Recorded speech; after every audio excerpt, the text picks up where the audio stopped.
Almir کے تن بدن میں آگ لگ گئی۔ وہ جانتا تھا کہ ریا ایسا کچھ نہیں کر سکتی، مگر نصرت چچی نے تو پورے خاندان کے سامنے یہ بات اچھال دی تھی۔ وہ تیزی سے ریا کے کمرے کی طرف بڑھا۔ ریا وہاں حیران و پریشان کھڑی تھی کیونکہ اس کی الماری بکھری پڑی تھی۔ المیر، میرا یقین کریں، میں نے کسی کو نہیں بلایا، ریا نے روتے ہوئے کہا۔ المیر نے اسے بازو سے پکڑا اور کھینچتے ہوئے حال میں لے آیا۔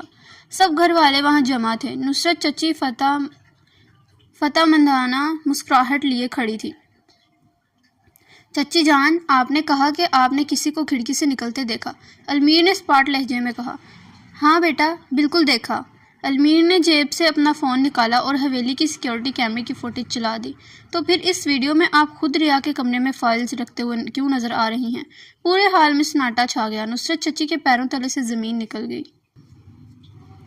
چچی، آپ اتنا گر سکتی ہیں؟ سیریسلی؟ المیر کی آواز گرجی۔ ریا اس گھر کی عزت ہے اور میری عزت پر ہاتھ ڈالنے والے کا انجام میں بھولتا نہیں ہوں۔ سکندر شاہ نے غصے سے نصرت چچی کو دیکھا اور انہیں فوری طور پر اپنے شوہر کے ساتھ دوسرے شہر جانے کا حکم دیا۔ ریا اپنے کمرے میں ساکت بیٹھی تھی۔ اس کے کانوں میں اب بھی المیر کی وہ گرجدار آواز گونج رہی تھی۔ ریا اس گھر کی عزت ہے اور میری عزت پر ہاتھ ڈالنے والے کا انجام میں بھولتا نہیں ہوں۔ اس نے کبھی خواب میں بھی نہیں سوچا تھا کہ وہ شخص جو اسے بوجھ سمجھ کر چھوڑ گیا تھا آج اس کے لیے اپنے ہی خاندان کے سامنے دیوار بن کر کھڑا ہو جائے گا۔ دروازے پر دستک ہوئی اور المیر بغیر اجازت اندر داخل ہوا۔ اس کے چہرے پر اب وہ غصہ نہیں تھا مگر ایک عجیب سی بے چینی تھی۔ اس نے دیکھا کہ ریا کے آنسو ابھی بھی تھمے نہیں تھے۔ اب کیوں رو رہی ہو؟ گن گلی تو صاف ہو گئی۔ المیر نے صوفے پر بیٹھتے ہوئے قدرے نرمی سے کہا۔ ریا نے سرخ آنکھوں سے اسے دیکھا۔ میں اس لیے نہیں رو رہی کہ مجھے ڈر لگ رہا ہے، میں اس لیے رو رہی ہوں کہ آپ کو میرا یقین کرنے کے لیے CCTV فوٹیج کی ضرورت کیوں پڑی؟ کیا آپ کو مجھ پر اتنا بھروسہ نہیں ہے؟ المیر نے ایک گہرا سانس لیا۔ سیریسلی ریا، تم کبھی کبھی اتنی ڈرامیٹک کیوں ہو جاتی ہو؟ میں نے وہ فوٹیج تمہارے لیے نہیں، ان سب کے منہ بند کرنے کے لیے دکھائی۔ مجھے تمہاری صفائی کی ضرورت نہیں تھی، مجھے ان کا گناہ ثابت کرنا تھا۔ ریا نے منہ موڑ لیا۔ پھر بھی آپ نے سب کے سامنے مجھے اپنی عزت کہا۔ کیا آپ واقعی ایسا مانتے ہیں یا یہ بھی پھر کوئی بزنس موو تھی؟ المیر اٹھا اور اس کے بالکل قریب آ کر کھڑا ہو گیا۔ ریا کو اپنے دل کی دھڑکنیں تیز ہوتی محسوس ہوئی۔ المیر نے اس کی تھوڑی تھام کر اس کا چہرہ اپنی طرف کیا۔ کاروبار میں سودے ہوتے ہیں ریا، اور رشتوں میں فیصلے ہوتے ہیں۔ میں نے 8 سال پہلے ایک فیصلہ کیا تھا جو غلط تھا، اور آج ایک فیصلہ کر رہا ہوں جو میری زندگی کا سب سے سچا فیصلہ ہے۔ تم صرف میری عزت نہیں ہو، تم میری وہ معصومیت ہو جسے میں خود اپنے ہاتھوں سے کہیں کھو دیا تھا۔ ریا کی آنکھوں سے ایک آنسو ٹپک کر المیر کے ہاتھ پر گرا۔ اس نے فوراً نظریں جھپکا لی۔ مجھے ڈر لگتا ہے المیر لالا، مجھے لگتا ہے کہ جب یہ جائیداد کے کاغذات پر سائن ہو جائیں گے، جب بابا صحیح مطمئن ہو جائیں گے تو آپ پھر سے بدل جائیں گے۔ المیر کے لبوں پر ایک تلخ مسکراہٹ آئی۔ تمہیں لگتا ہے کہ میں اتنا سستا ہوں کہ 8 سال کی دوری کے بعد صرف چند ایکڑ زمین کے لیے واپس آیا ہوں؟ اینی وے، تمہیں جو بھی سوچنا ہے سوچو، مگر اب اس کمرے سے باہر نکلتے وقت سر اٹھا کر چلنا۔ ریا جو اب کالی چادر چھوڑ کر ایک خوبصورت گلابی کمدانی جوڑے میں ملبوس تھی، مہمان عورتوں کو شربت پیش کر رہی تھی۔ اسی دوران شہر سے آئی ہوئی کچھ دور پار کے رشتہ دار خواتین آپس میں سرگوشیاں کرنے لگے۔ دیکھو ذرا، المیر جیسے ہیرے جیسے جوان کو اس گڑیا سے باندھ دیا، ایک بھاری بھرکم خاتون نے پان چباتے ہوئے دوسری سے کہا۔ سنا ہے نکاح تو بچپن میں ہی ہو گیا تھا، اب المیر بیچارہ کیا کرے، خاندان کی ناک اچھالنے کے لیے اس چھوٹی سی کو ساتھ لیے پھر رہا ہے۔ اور نہیں تو کیا، دوسری نے تو زہریلی ہنسی ہنستے ہوئے اضافہ کیا۔ لوگ تو کہتے ہیں المیر دبئی میں کسی میم کے چکر میں تھا، یہ شاہ جی نے زبردستی بلا لیا، ورنہ یہ کچی کلی اسے کہاں پسند آنی تھی۔ اب دیکھنا، شادی کے چند دن بعد ہی المیر کا جی بھر جائے گا، آخر برابری کا جوڑ بھی تو ہونا چاہیے۔ ریا کے ہاتھ میں پکڑی ٹرے لرزنے لگی۔ ان کے ایک ایک لفظ نے اس کے دل پر نشتر کا کام کیا۔ اسے لگا جیسے وہ آج بھی وہی 10 سال کی بچی ہے جس کا کوئی اختیار نہیں تھا۔ اس کی آنکھوں میں آنسو بھر آئے اور وہ ٹرے وہیں میز پر رکھ کر تیزی سے چھت کی طرف بھاگ گئی۔ چھت پر رات کی ٹھنڈک تھی اور دور کہیں ڈھولک کی آواز سنائی دے رہی تھی۔ ریا منڈیر سے لگ کر رو رہی تھی جب پیچھے سے المیر کے قدموں کی چاپ سنائی دی۔ تمہارا رونا ختم ہو گیا ہو تو نیچے آ جاؤ، سب پوچھ رہے ہیں۔ المیر نے پاس آ کر نرمی سے کہا۔ کیوں آ جاؤں نیچے؟ تاکہ لوگ مجھ پر ہنسے؟ ریا نے مڑ کر سسکیوں کے درمیان کہا۔ المیر لالا، آپ نے مجھ سے نکاح جائیداد کے لیے کیا تھا نا؟ کیا آپ واقعی کسی میم کو پسند کرتے ہیں؟ کیا میں واقعی آپ کے قابل نہیں ہوں؟ المیر کے پیشانی پر بل پڑ گئے۔ وہ 2 قدم چل کر اس کے اتنا قریب آیا کہ ریا کو اس کی پرفیوم کی خوشبو آنے لگی۔ اس نے ریا کے چہرے کو اپنے ہاتھوں کے پیالے میں بھرا اور انگوٹھے سے اس کے آنسو پہنچے۔ پہلی بات تو یہ ہے کہ اب مجھے لالا کہنا بند کرو، میں تمہارا شوہر ہوں، اس نے نیچے اور گہری آواز میں کہا، جس نے ریا کا دل زور سے دھڑکا۔ دوسری بات، ان عورتوں کے پاس کرنے کو کچھ نہیں ہوتا، ان کا کام ہے دوسروں کی زندگیوں میں زہر گھولنا ہے۔ اور تیسری بات، المیر نے اس کی آنکھوں میں جھانکتے ہوئے کہا، جسے تم جائیداد کا سودا کہہ رہی ہو وہ میری زندگی کا سب سے بہترین فیصلہ تھا۔ دبئی میں بہت سے میمز تھی ریا، پر کسی میں وہ بات نہیں تھی جو میری اس چھوٹی سی ضدی لڑکی میں ہے۔ تم میرے قابل نہیں ہو، بلکہ سچ تو یہ ہے کہ شاید تمہاری اس معصومیت کے قابل نہیں ہوں میں۔ ریا نے حیرت سے اسے دیکھا۔ المیر نے جھک کر اس کی پیشانی پر اپنی محبت کی مہر ثبت کی۔ آج کے بعد کسی کی بات پر آنسو نہیں بہانے۔ تم شاہ حویلی کی عزت ہو اور المیر شاہ کی کل کائنات۔ سیریسلی کیا تمہیں اب بھی مجھ پر شک ہے؟ ریا نے شرما کر سر اس کے سینے پر رکھ دیا، جہاں المیر کے دل کی دھڑکنیں کسی تیز رفتار گھوڑے کی طرح دوڑ رہی تھی۔ المیر نے ضد کی کہ ریا اس کے ساتھ بیٹھ کر کھانا کھائے۔ ریا جو کہ شرما رہی تھی کچن میں چھپ کر کباب کھا رہی تھی کہ اچانک المیر وہاں پہنچ گیا۔ چوری پکڑی گئی، المیر نے پیچھے سے اسے ڈرایا۔ ریا کے حلق میں کباب پھنس گیا اور وہ بری طرح کھانسنے لگی۔ المیر نے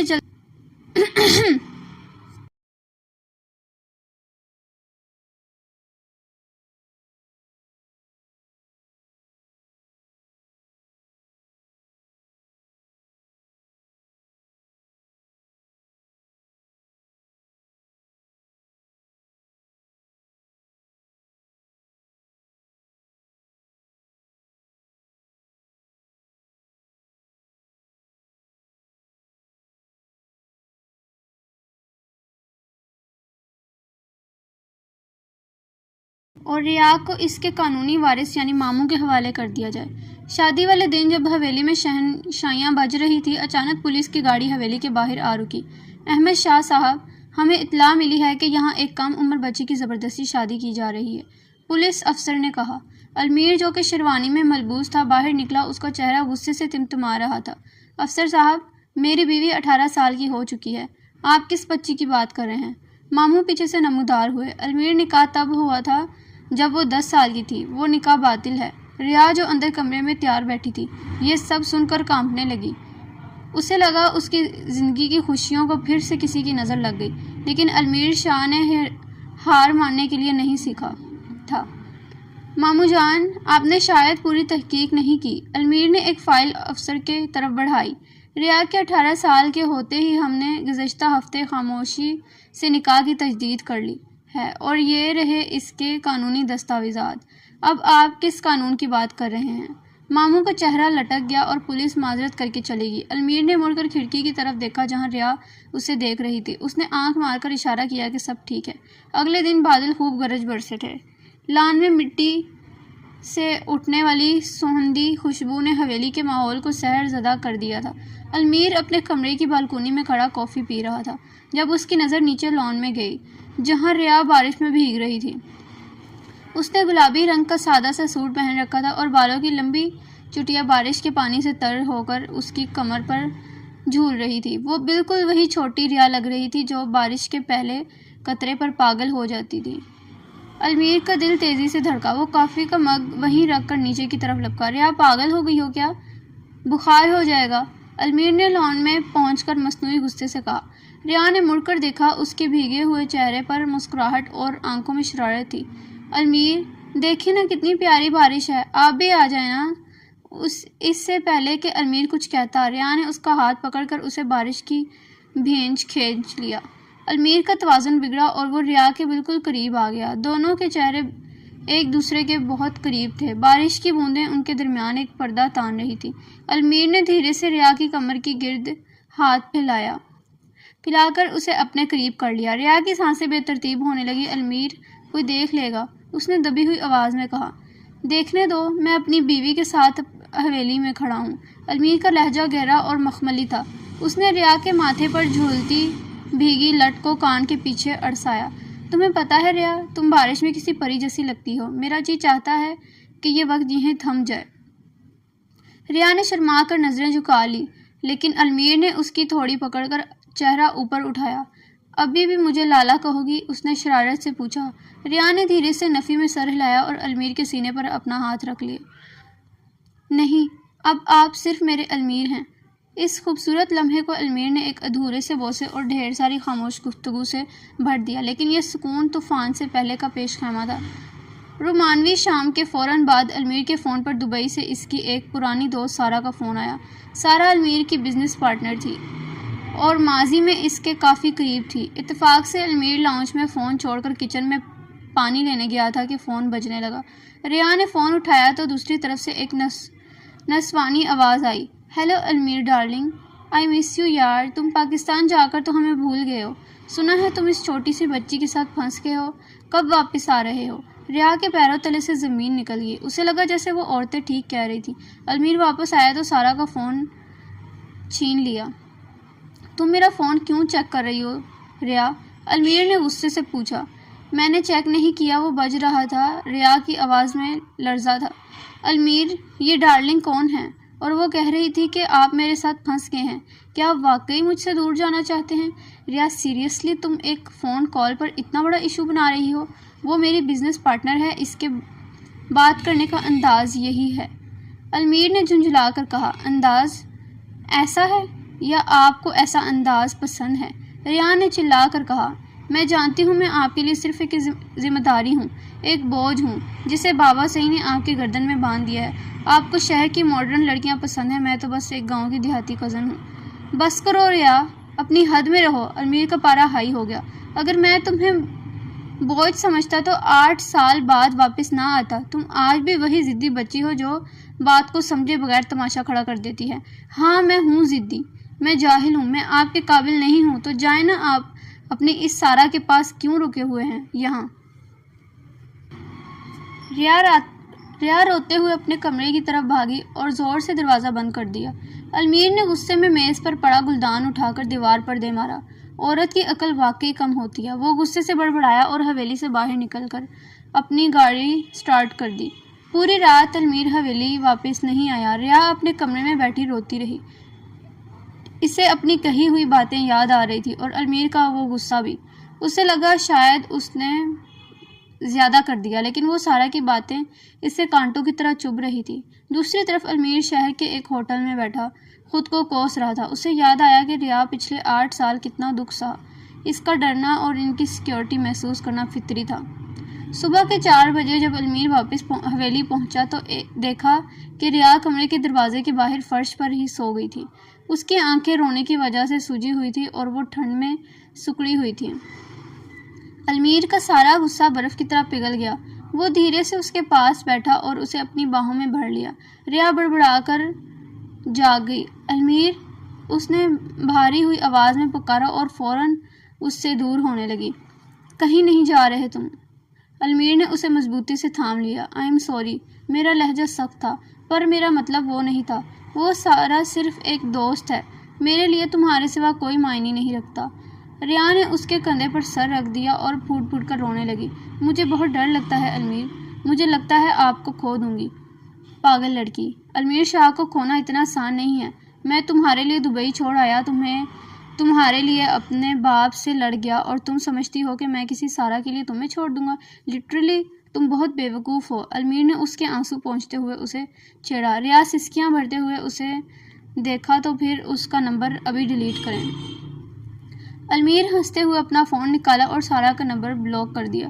خوش، اب چلیں، اگر تم نے مزید رونا دھونا کیا تو تمہاری سوجی ہوئی آنکھوں کے ساتھ رخصتی کی تصویر بہت ڈراؤنی آئے گی۔ ریا نے اسے ہلکا سا مکہ مارا اور دونوں کے درمیان تلخی مسکراہٹ میں بدل گئی۔ رخصتی کی تیاریوں کے دوران حویلی میں برادری کے کچھ معززین آئے۔ انہوں نے احمد شاہ پر دباؤ ڈالنا شروع کر دیا کہ جائیداد کی تقسیم کا فیصلہ بھی کیا جائے۔ احمد شاہ، یہ لڑکی اب جوان ہے، اس کے نام اتنی زمینیں رکھنا خطرے سے خالی نہیں ہے۔ بہتر ہے کہ نکاح کے کاغذات کے ساتھ جائیداد کی منتقلی کے کاغذات پر بھی دستخط کروا لیے جائیں۔ ایک سفید داڑھی والے بزرگ نے کہا۔ ریا یہ سب پردے کے پیچھے کھڑی سن رہی تھی۔ اسے لگا کہ محبت کی اس چمک دھمک کے پیچھے اب بھی وہی جائیداد کا کھیلا جا رہا ہے۔ اس کا دل ایک بار پھر بوجھل ہو گیا۔ اسی دوران المیر وہاں پہنچا اور اس نے صاف لفظوں میں کہہ دیا، ریا کی جائیداد اس کی امانت ہے اور جب تک وہ خود نہیں چاہے گی کوئی ایک انچ زمین بھی اس کے نام سے ہٹا نہیں سکتا، چاہے وہ میرے بابا ہی کیوں نہ ہوں۔ ریا نے دور سے المیر کو دیکھا۔ اس کا المیر لالا اب اس کا محافظ بن چکا تھا، لیکن ماموں کی خاموشی المیر کو کھٹک رہی تھی۔ اسے شک تھا کہ ماموں کوئی بڑا دھماکہ کرنے والا ہے۔ رخصتی کی رات، سب سے پہلی رات، المیر ریا کے لیے چھت پر ایک چھوٹا سا سرپرائز ارینج کرتا ہے۔ وہاں موم بتیاں جل رہی تھی اور ہلکا سا میوزک چل رہا تھا۔ یہ سب کیا ہے؟ ریا نے حیرت سے پوچھا۔ یہ ہماری باقاعدہ پہلی ڈیٹ ہے، المیر نے اس کا ہاتھ تھام کر اسے میز کی طرف لے جاتے ہوئے کہا۔ ریا، میں جانتا ہوں تمہارا بچپن مجھ سے ناراضگی میں گزرا، یہ میری تمہاری جوانی کا ہر لمحہ خوشیوں سے بھرنا چاہتا ہوں۔ اس نے ایک چھوٹا سا لاکٹ ریا کے گلے میں پہنایا جس پر A&R لکھا ہوا تھا۔ یہ بہت خوبصورت ہے۔ ریا کی آنکھیں چمک اٹھی۔ تم سے زیادہ نہیں، المیر نے اس کے ہاتھ پر بوسہ دیتے ہوئے کہا۔ دونوں نے گھنٹے باتیں کی، پرانی یادیں تازہ کی اور آنے والے کل کے خواب بننے۔ لیکن جیسے ہی وہ نیچے اترے، المیر کو اپنے موبائل پر ایک میسج ملا جس نے اس کے چہرے کی رنگت اڑا دی۔ میسج ماموں کی طرف سے تھا۔ المیر شاہ، اگر تم چاہتے ہو کہ کل تمہاری دلہن سلامت رہے تو خاموشی سے جائیداد کے کاغذات لے کر پرانی میل پر آ جاؤ، ورنہ رخصتی کا منظر ماتم میں بدل جائے گا۔ المیر نے ریا کی طرف دیکھا جو معصومیت سے مسکرا رہی تھی۔ اس نے فیصلہ کر لیا کہ وہ اور ریا کچھ نہیں ہونے دیں گے، چاہے اسے موت کے منہ میں ہی کیوں نہ جانا پڑے۔ رخصتی کی صبح شام حویلی کے دیوار پر چھائی اداسی اب خوف میں بدل چکی تھی۔ المیر شاہ رات بھر غائب رہا تھا اور ریا جو سرخ عروسی جوڑے میں ملبوس ہاتھوں پر مہندی رچائے بیٹھی تھی، اس کا دل کسی انہونی کے ڈر سے ڈوب رہا تھا۔ اسے نہیں معلوم تھا کہ اس کا محافظ اس وقت اپنی جان ہتھیلی پر رکھ کر اس کی خوشیوں کی جنگ لڑ رہا ہے۔ پرانی مل کے سنسان ہال میں المیر شاہ ماموں کے آدمیوں کے ساتھ تنہا کھڑا تھا۔ اس کے چہرے پر خوف کے بجائے وہ مخصوص شاہی جاؤ جلال تھا جو دشمنوں کو لرزا دیتا تھا۔ یہ رہے کاغذات، المیر نے فائل میز پر پھینکتے ہوئے کرختگی سے کہا، لیکن یاد رکھنا اگر تم نے ریا کی طرف میلی آنکھ سے بھی دیکھا تو میں جائیداد تو کیا تمہارا وجود بھی مٹا دوں گا۔ ماموں نے فاتحانہ ہنستے ہوئے جیسے ہی فائل اٹھائی، المیر نے ایک تیز ٹھوکر مار کر میز الٹ دی اور اگلے ہی لمحے پولیس جب المیر کے پلان کے مطابق پہلے ہی پوزیشن سنبھال چکی تھی، اندر داخل ہو گئی۔ ماموں کے بھاگنے کے تمام راستے مسدود ہو چکے تھے۔ المیر نے ماموں کے گریبان سے پکڑ کر انہیں دیوار سے لگایا اور سرد لہجے میں کہا، رشتے خون سے بنتے ہیں، زمین کے ٹکڑوں سے نہیں۔ تم نے ایک یتیم بچی کا سودا کرنا چاہا، اب اس کی سزا عدالت دے گی۔ جب المیر حویلی واپس پہنچا تو سورج اپنی پوری آب و تاب کے ساتھ نکل چکا تھا۔ وہ تھکا ہوا تھا، اس کے ماتھے پر ایک خراش تھی، لیکن اس کی آنکھوں میں سکون تھا۔ وہ سیدھا ریا کے کمرے میں داخل ہوا۔ ریا جو جائے نماز پر بیٹھی رو رہی تھی، اسے دیکھ کر دیوانہ وار اس کی طرف لپکی۔ المیر، آپ کہاں تھے؟ یہ زخم، یہ خون۔ ریا نے کانپتے ہاتھوں سے اس کا چہرہ چھوا۔ المیر نے اسے اپنی مضبوط حصار میں لیا۔ سب ختم ہو گیا ریا، اب کوئی بھی ہمیں جدا نہیں کر سکتا۔ تایا کی امانت اب ہمیشہ تمہارے پاس رہے گی اور تم ہمیشہ میرے پاس رہو گی۔ ریا نے اپنا سر اس کے سینے پر رکھ دیا جہاں اب کوئی خوف نہیں، صرف اطمینان تھا۔ رخصتی کی تقریب شروع ہوئی۔ پورا لاہور جیسے شاہ حویلی میں سمیٹ آیا تھا۔ المیر شاہ سفید شیروانی اور کلف لگی پگڑی میں کسی یونانی دیوتا کی طرح لگ رہا تھا، جبکہ ریا بھاری زرد درزی کے کام والے سرخ جوڑے میں شرم و حیا کا مرقع بنی ہوئی تھی۔ رخصتی کے وقت جب احمد شاہ نے ریا کا ہاتھ المیر کے ہاتھ میں دیا تو ان کی آنکھوں میں ندامت اور محبت کے ملے جلے آنسو تھے۔ المیر پتر، میں نے جائیداد کی فکر میں رشتوں کو داؤ پر لگایا تھا، پر تم نے ثابت کر دیا کہ محبت سے بڑی کوئی جائیداد نہیں ہوتی۔ میری بیٹی کا خیال رکھنا۔ المیر نے ریا کے ہاتھ میں اپنی گرفت مضبوط کی اور سر جھکا کر باپ کا مان رکھا۔ گاڑی میں بیٹھتے وقت ریا کی آنکھیں نم تھیں، اپنے گھر کو چھوڑنے کا دکھ اور ایک نئی زندگی کی شروعات کا ڈر۔ المیر نے گاڑی سٹارٹ کرنے سے پہلے اس کی طرف دیکھا اور شرارت سے بولا، ویسے مسز المیر شاہ، ایک بات تو بتائیں، اب تو آپ 18 سال کی ہو گئی ہیں، کیا اب بھی آپ کو گڑیا کا ٹوٹا ہوا بازو جوڑنے کے لیے میری ضرورت پڑے گی؟ ریاض شرما کر ہنس پڑی، اس کے گالوں پر موجود آنسو کے موتیوں کی طرح چمکنے لگے۔ اب مجھے کھلونوں کی نہیں، اپنے لالا کی ضرورت ہے، جو اب میرے شوہر بن چکے ہیں۔ لالا؟ المیر نے ایک دم بریک لگائی اور مصنوعی غصے سے اسے دیکھا۔ ابھی بھی لالا؟ ریان نے کھلکھلا کر ہنستے ہوئے اس کے کندھے پر سر رکھ دیا۔ سیریسلی المیر، آپ کبھی نہیں بدلیں گے۔ I love you. I love you too میری چھوٹی سی ضدی ملکہ۔ المیر نے محبت پاش نظروں سے اسے دیکھا۔ چاندنی رات میں گاڑی حویلے کے گیٹ سے باہر نکل گئی، ایک ایسی منزل کی طرف جہاں اب کوئی تلخی نہیں تھی، کوئی جائیداد کا جھگڑا نہیں تھا اور نہ ہی کوئی دوری۔ وہاں صرف دو دل تھے جو ایک دوسرے کے لیے دھڑکتے تھے، اور ایک ایسا رشتہ تھا جو وقت کی ہر آزمائش سے گزر کر کندن میں بن چکا تھا۔